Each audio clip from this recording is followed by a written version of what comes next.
Hi there, I'm Bill Sargent, and this is The Inside Scoop, a podcast about journalists covering the environment under President Trump. In March, I visited Woods Hole, Massachusetts, a unique seaside village that has the greatest concentration of scientists of any place on Earth. I first came to Woods Hole as a callow young undergraduate working for WHOI. That's how those in the know refer to the Woods Hole Oceanographic Institution. I still remember standing on the bow of the Atlantis II watching big fat snowflakes dance and glitter in the ship's lights before dying in the cold, dark waters of the Atlantic. A day later, we crossed into the clear blue waters of the Gulf Stream. The sun came out, and we were in 80-degree weather for the rest of the cruise to Africa, South America, and the Baltic. In grad school, I worked aboard a Soviet trawler through the National Marine Fisheries Service under NOAA. That's not NOAA the boat builder, but NOAA the National Oceanic and Atmospheric Administration. It was when the United States was considering adopting the 200-mile limit to keep foreign boats out of our waters. I returned to Woods Hole as a journalist thinking I would mostly write about WHOI. They had all the bells and whistles, the oceanographic vessels and the deep-sea submersibles that found the Titanic, proved plate tectonics, and discovered animals that lived in the deep-sea vents at the bottom of the ocean. But I soon realized it was another lab, the MBL, that had the most intriguing stories. They have a large collecting department that scours the local waters for animals like horseshoe crabs, lobsters, and squid for biological research. They have over 60 Nobel Prize winners that come to Woods Hole every summer just to study these animals. Together, they have made groundbreaking discoveries about basic biological processes that have changed modern medicine. So there are 6 major labs in this unique little town.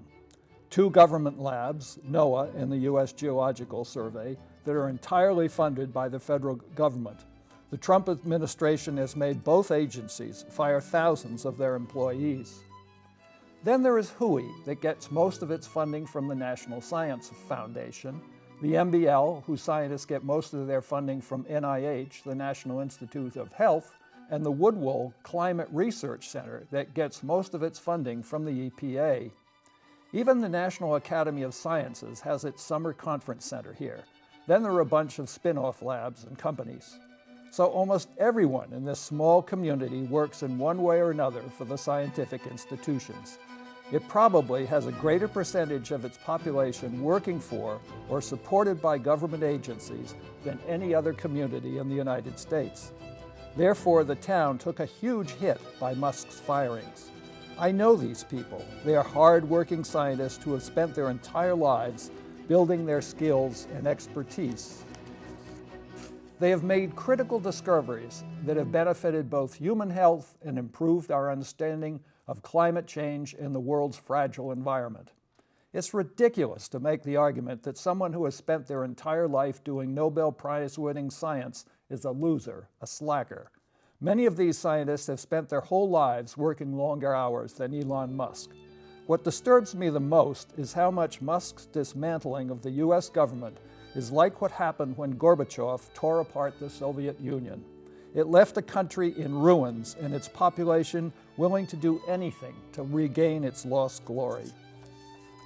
In the afternoon, I went down to Woods Hole's waterfront park, where hundreds of scientists and their supporters cheered, booed, and clanged cowbells as they listened to the former science advisor to Barack Obama excoriate President Trump and the risk he posed to research on health, the environment, and national security.